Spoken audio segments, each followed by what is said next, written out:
નમસ્કાર વિદ્યાર્થી મિત્રો, એજ્યુટેકનો ચેનલમાં આપનું સ્વાગત છે. આજે આપણે ધોરણ 8 વિષય વિજ્ઞાનની સ્વ અધ્યયન પોથીમાં પાઠ નંબર 10 ધ્વનિ તેના તમામ પ્રશ્નોના જવાબની સમજ મેળવીશું.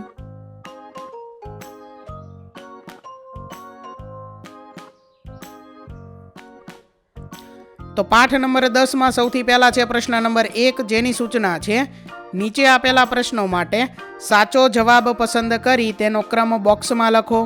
જેમાં પહેલો પ્રશ્ન છે, ઢોલક પર હાથ વડે પ્રહાર કરતા ઢોલકમાંથી ઉત્પન્ન થતા ધ્વનિ માટે નીચેના પૈકી શું જવાબદાર છે? 4 વિકલ્પ આપેલા છે. વિકલ્પ એ, ઢોલકના ચામડામાં થતું કંપન. વિકલ્પ બી, હાથમાં થતું કંપન. વિકલ્પ સી, ઢોલકના લાકડામાં થતું કંપન. કે વિકલ્પ ડી, આપેલ તમામ. તો જવાબ છે વિકલ્પ એ, ઢોલકના ચામડામાં થતું કંપન. ત્યાર પછી આગળ બીજો પ્રશ્ન છે, નીચેના પૈકી કયું વાક્ય ધ્વનિ પ્રસરણ માટે સાચું નથી? તો જવાબ છે વિકલ્પ ડી, શૂન્યાવકાશવાળા રૂમમાં પડેલા ટેલિફોનની રિંગટોન બહાર સંભળાય છે. ત્યાર પછી ત્રીજું, 1 સેકન્ડમાં થતા દોલનોની સંખ્યાને શું કહે છે? તો જવાબ છે વિકલ્પ સી, આવૃત્તિ. ચોથો પ્રશ્ન છે, ધ્વનિની પ્રબળતા કયા એકમમાં માપવામાં આવે છે?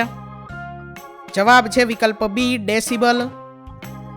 પાંચમો પ્રશ્ન, નીચેના પૈકી કયું ઘોંઘાટ માટે જવાબદાર કારણ નથી? તો જવાબ છે વિકલ્પ એ, ધીમા અવાજે તાલબદ્ધ વાગતું હાર્મોનિયમ. છઠ્ઠો પ્રશ્ન છે, નીચેના પૈકી કયો ધ્વનિ મનુષ્યના કાન માટે શ્રાવ્ય ધ્વનિ છે? તો જવાબ છે વિકલ્પ સી, 20 હર્ટ્ઝથી 20,000 હર્ટ્ઝ આવૃત્તિવાળો ધ્વનિ. ત્યાર પછી આગળ પ્રશ્ન નંબર 2, જેની સૂચના છે ખાલી જગ્યા પૂરો. જેમાં પહેલી ખાલી જગ્યા છે, જો કંપ વિસ્તાર 4 ગણો કરવામાં આવે તો પ્રબળતા 4 ગણી બને છે. ત્યાર પછી બીજું, કોઈ પણ દોલનના કંપનના વિસ્તારને કંપ વિસ્તાર કહે છે. ત્રીજું, ખાલી જગ્યા ડીબીથી વધારે પ્રબળ ધ્વનિ શારીરિક રીતે કષ્ટદાયક હોય છે. તો એમાં ખાલી જગ્યામાં આવશે 80. ચોથું, અરુચિકર ધ્વનિને ઘોંઘાટ કહે છે. પાંચમું, ખાલી જગ્યા અને ખાલી જગ્યા એ ધ્વનિના 2 અગત્યના ગુણધર્મો છે, તો કંપ વિસ્તાર અને આવૃત્તિ. ત્યાર પછી આગળ પ્રશ્ન નંબર 3, જેની સૂચના છે તફાવત આપો. અહીં શ્રાવ્ય ધ્વનિ અને અશ્રાવ્ય ધ્વનિનો તફાવત આપવાનો છે. શ્રાવ્ય ધ્વનિમાં પહેલો મુદ્દો છે 20 કંપન પ્રતિ સેકન્ડ એટલે કે 20 હર્ટ્ઝ કરતાં વધુ આવૃત્તિવાળા ધ્વનિ મનુષ્ય કાન વડે પારખી શકાય છે, માટે આવા ધ્વનિ શ્રાવ્ય ધ્વનિ કહે છે. અશ્રાવ્ય ધ્વનિ, તો 20 કંપન પ્રતિ સેકન્ડ કરતાં ઓછી, અહીંયા આ નહીં આવે, બરોબર, 20 હર્ટ્ઝ જે છે તે અહીં આવશે. તો 20 કંપન પ્રતિ સેકન્ડ કરતાં ઓછી આવૃત્તિવાળા ધ્વનિ મનુષ્યના કાન વડે પારખી શકાતા નથી. આવા ધ્વનિ અશ્રાવ્ય ધ્વનિ કહેવાય. મર્યાદા છે અહીં શ્રાવ્ય ધ્વનિમાં 20 હર્ટ્ઝથી 20,000 હર્ટ્ઝ. આ હર્ટ્ઝમાં આ રીતે લખાશે, કેપિટલ H અને સ્મોલ Z આવશે, બરોબર. આ રીતે નીચે નહીં આવે પણ બાજુમાં આવશે, બરોબર. આ રીતે નહીં આવે, ખાસ ધ્યાન રાખજો, આ રીતે આવશે. તો મર્યાદા છે શ્રાવ્ય ધ્વનિમાં 20 હર્ટ્ઝથી 20,000 હર્ટ્ઝ. અશ્રાવ્ય ધ્વનિમાં મર્યાદા છે 20 હર્ટ્ઝથી ઓછી તીવ્રતા. ત્યાર પછી આગળ પ્રશ્ન નંબર 4, જેની સૂચના છે યોગ્ય જોડકા જોડો. અહીં સંગીત વાદ્ય, ધ્વનિ ઉત્પન્ન કરતો ભાગ અને અહીંયા જવાબ લખવાનો છે. સંગીત વાદ્યમાંથી પહેલું છે વાંસળી, તો એની સામું આવશે બી, હવાનો સ્તંભ. બીજું છે સિતાર, તો એની સામું આવશે ડી, ખેંચાયેલો તાર. ત્રીજું છે મંજીરા, તો એની સામું આવશે એ, ધાતુની સપાટી. ચોથું છે ઢોલક, તો એની સામું આવશે સી, ખેંચાયેલી ચામડીની સપાટી. એટલે પહેલાની સામું બી, બીજાની સામું ડી, ત્રીજાની સામું એ અને ચોથાની સામું સી આવશે. આગળ જોઈએ ત્યાર પછી પ્રશ્ન નંબર 5, જેની સૂચના છે વૈજ્ઞાનિક કારણ લખો. જેમાં પહેલું છે રસ્તાઓ અને ઇમારતોની આસપાસ વૃક્ષો વાવવા જોઈએ. તો જવાબમાં આપણે લખી શકીએ કે રસ્તાઓ અને ઇમારતોની આસપાસ વૃક્ષો વાવવાથી ધ્વનિ પ્રદૂષણ ઓછું થાય છે.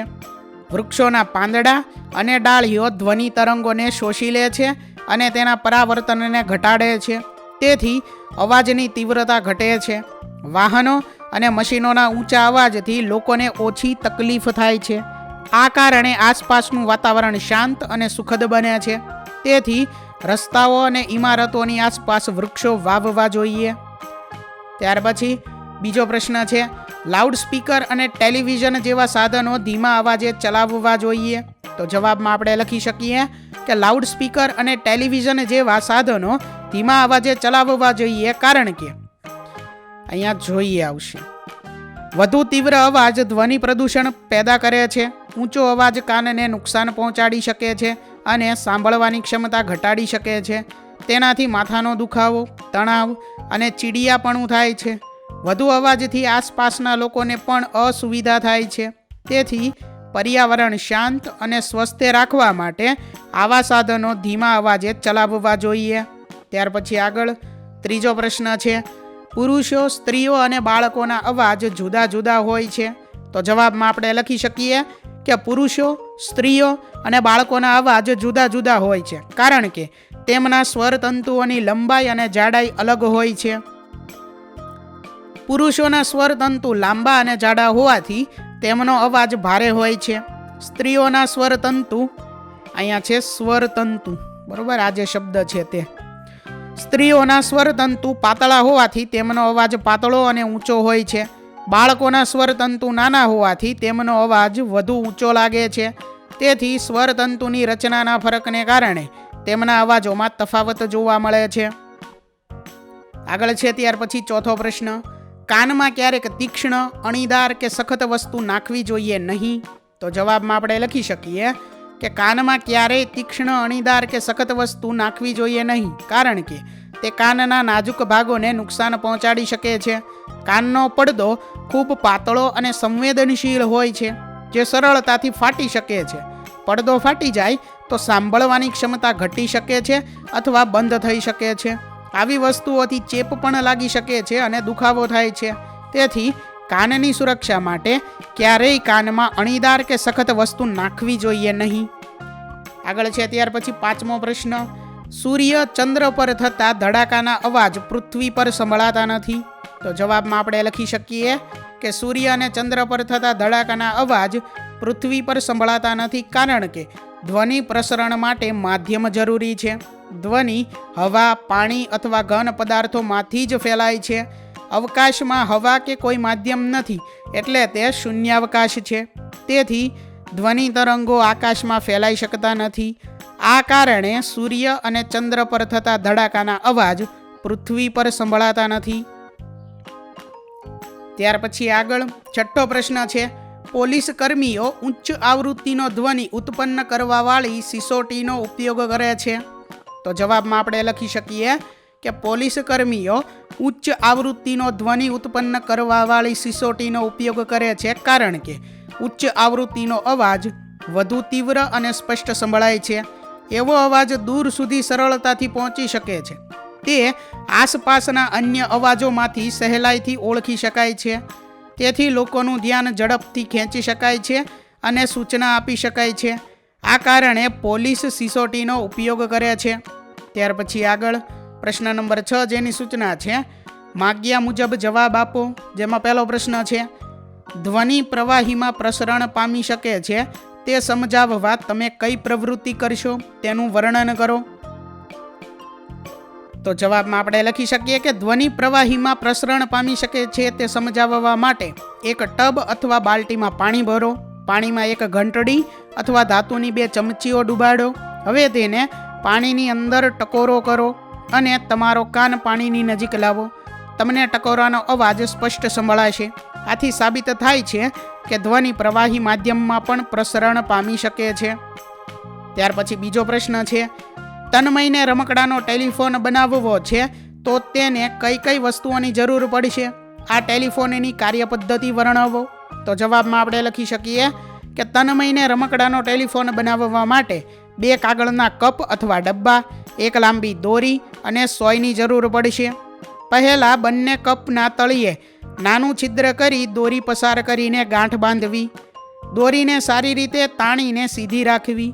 એક વ્યક્તિ કપમાં બોલે ત્યારે ધ્વનિના સ્પંદન દોરી દ્વારા બીજા કપ સુધી પહોંચે છે. આ રીતે બીજા વ્યક્તિને અવાજ સંભળાય છે અને ટેલિફોન કાર્ય કરે છે. ત્યાર પછી આગળ ત્રીજો પ્રશ્ન છે કે કાનના પડદાની ક્રિયા સમજાવવા તમે કઈ પ્રવૃત્તિ કરશો તેનું વર્ણન કરો. તો જવાબમાં આપણે લખી શકીએ કે કાનના પડદાની ક્રિયા સમજાવવા માટે એક ખાલી ડબ્બો, પાતળી રબરની ચાદર અને થોડા ચોખાના દાણા લો. ડબ્બાના મોઢા પર રબરની ચાદર ચુસ્ત બાંધી દો અને તેના પર ચોખાના દાણા મૂકો. હવે ડબ્બાની નજીક જોરથી બોલો અથવા તાળી પાડો. અવાજ થતાં રબરની ચાદર કંપે છે અને ચોખાના દાણા હલવા લાગે છે. આથી સમજાય છે કે ધ્વનિ તરંગ પડદામાં સ્પંદન પેદા કરે છે. આવી જ રીતે કાનના પડદે ધ્વનિના કારણે કંપન થાય છે અને આપણે અવાજ સાંભળીએ છીએ. ત્યાર પછી આગળ છે ચોથો પ્રશ્ન, તમારા રહેણાંક વિસ્તારમાં ધ્વનિ પ્રદૂષણ ઘટાડવા તમે શું કરશો? તો જવાબમાં આપણે લખી શકીએ કે મારા રહેણાંક વિસ્તારમાં ધ્વનિ પ્રદૂષણ ઘટાડવા માટે હું લાઉડ સ્પીકર અને ટીવી ધીમા અવાજે ચલાવીશ, અનાવશ્યક હોર્ન વગાડવાનું ટાળીશ અને અન્ય લોકોને પણ આવું કરવા સમજાવીશ. વૃક્ષો વાવી પર્યાવરણને શાંત બનાવવાનો પ્રયત્ન કરીશ. તહેવારોમાં ફટાકડા ઓછા ફોડવા માટે જાગૃતિ ફેલાવીશ. શાંતિ જાળવવા માટે નિયમોનું પાલન કરી સૌને સહકાર આપીશ. આ રીતે ધ્વનિ પ્રદૂષણ ઘટાડવામાં મદદ મળશે. આગળ છે ત્યાર પછી પાંચમો પ્રશ્ન, વર્ષા મિતાંશીના પારણા એટલે કે ઘોડિયાને 10 સેકન્ડમાં 20 દોલન કરાવે છે. તો આ પારણાનો આવર્તકાળ અને એક આવૃત્તિ શોધો. તો જવાબમાં આપણે લખી શકીએ કે વર્ષા મિતાંશીના ઘોડિયાને 10 સેકન્ડમાં 20 દોલન કરાવે છે. એટલે કે આવૃત્તિ બરાબર દોલનની સંખ્યા છેદમાં સમય, બરાબર. અહીંયા ભાગ્યા છેદમાં સમય આપણે આ રીતે લખી શકીએ. દોલનની સંખ્યા ભાગ્યા સમય, આ રીતે પણ આને લખી શકીએ. ત્યાં પ્રતિ આપેલું છે, બરોબર. આગળ છે ત્યાર પછી 20/10. તો આ રીતે 20/10 કરીએ તો 0 કેન્સલ થાય એટલે 2/1 એટલે કેટલા વધે? 2. એટલે અહીંયા આવશે 2 હર્ટ્ઝ. આ હર્ટ્ઝ આપણે અગાઉ કીધું છે કે આ રીતે લખાશે, કેપિટલ H અને સ્મોલ Z. અહીંયા નીચે સફિક્સમાં નહીં આવે, બરોબર. એટલે આવૃત્તિ અહીંયા 2 હર્ટ્ઝ છે. ત્યાર પછી આવર્તકાળ બરાબર 1/2 આવૃત્તિ. એટલે અહીંયા શું આવશે જવાબમાં? 1/2. આવર્તકાળ કેટલો થશે? 1/2 એટલે કે 0.5 સેકન્ડ. એટલે ઘોડિયાનો આવર્તકાળ 0.5 સેકન્ડ અને આવૃત્તિ 2 હર્ટ્ઝ થાય છે, બરોબર. અર્થાત ઘોડિયાને 1 સેકન્ડમાં 2 દોલન કરે છે. ઘોડિયું છે 1 સેકન્ડમાં કેટલા દોલન કરે છે? 2 દોલન. આગળ જોઈએ ત્યાર પછી સૂચના છે કે નીચેનો ફકરો વાંચી તેના આધારે પ્રશ્નોના જવાબ આપો. તો અહીં જે ફકરો આપેલો છે તે ફકરો આપણે વાંચવાનો છે અને ત્યાર પછી આ ફકરાના આધારે આપણે પ્રશ્નોના જવાબ આપવાના છે. તો સૌથી પહેલો પ્રશ્ન છે, ધ્વનિ પ્રદૂષણથી માનવ સ્વાસ્થ્ય પર થતી અસરો જણાવો. તો ફકરાના આધારે આપણે જવાબમાં લખી શકીએ કે ધ્વનિ પ્રદૂષણથી શ્રવણ શક્તિમાં ઘટાડો, માથાનો દુખાવો અને ઊંઘમાં ખલેલ જેવી શારીરિક અસરો અને તાણ, ચિંતામાં વધારો અને કામની ક્ષમતા પર અસર જેવી માનસિક અસરો થાય છે. બીજો પ્રશ્ન છે, ધ્વનિ પ્રદૂષણને અટકાવવા તમારા સૂચનો જણાવો. તો જવાબમાં આપણે લખી શકીએ, પહેલું, ટ્રાફિક મેનેજમેન્ટ સુધારવું જોઈએ. બીજું, અવાજ નિયંત્રણ કાયદાનો કડક અમલ કરવો. ત્રીજું, લોકોમાં ધ્વનિ પ્રદૂષણ અને તેની અસરો વિશે જાગૃતિ ફેલાવવી. ચોથું, જાહેર સ્થળોએ ધ્વનિ પ્રદૂષણ મીટર લગાવવા જોઈએ. ત્રીજો પ્રશ્ન છે, અવાજનું માપન કરવા કયું સાધન વપરાય છે? તો અવાજનું માપન કરવા માટે ડેસિબલ મીટર નામનું સાધન વપરાય છે. તો વિદ્યાર્થી મિત્રો, અહીં ધોરણ 8 વિષય વિજ્ઞાનની સ્વ અધ્યયન પોથીમાં પાઠ નંબર 10 ધ્વનિ, તેના તમામ પ્રશ્નોનું સોલ્યુશન પૂર્ણ થાય છે. વિદ્યાર્થી મિત્રો, આપેલા વિડીયોની જો તમારે પીડીએફની જરૂર હોય તો તમે આપણી એપ્લિકેશન સ્માર્ટ સાથી પરથી મેળવી શકશો. વિદ્યાર્થી મિત્રો, આપણી એપ્લિકેશન સ્માર્ટ સાથી પ્લે સ્ટોરમાં આવી ગઈ છે, જેની અંદર તમે બધા વિભાગ જોઈ શકો છો. તેની અંદર વિવિધ ધોરણ છે. ધોરણ ઉપર ક્લિક કરતાં વિવિધ વિષય ખુલશે. વિષય ઉપર ક્લિક કરતાં તેની અંદર આવતા પાઠ ખુલશે. તેની અંદરથી તમે પાઠ્યપુસ્તક પણ ડાઉનલોડ કરી શકો છો. તેની અંદર આપેલા પાઠમાં ક્લિક કરતાં તમે પાઠની પીડીએફ, સ્વાધ્યાયની પીડીએફ, સ્વાધ્યાયન પોથીની પીડીએફ, પાઠના વિવિધ વિડીયોઝ, સ્વાધ્યાયના વિડીયોઝ, સ્વાધ્યાયન પોથીના વિડીયોઝ બધું જોઈ શકો છો અને ડાઉનલોડ પણ માત્ર એક ક્લિકમાં કરી શકો છો. વિદ્યાર્થી મિત્રો, આપણી એપને સપોર્ટ કરજો, ડાઉનલોડ કરજો. થેન્ક યુ દોસ્તો. એજ્યુકટેકનો ચેનલ તરફથી વિડીયો નિહાળવા બદલ આપનો આભાર. આવા બીજા વિડીયોઝ નિહાળવા માટે અમારી યુટ્યુબ ચેનલ એજ્યુકટેકનો અત્યારે જ સબસ્ક્રાઇબ કરો. આભાર દોસ્તો.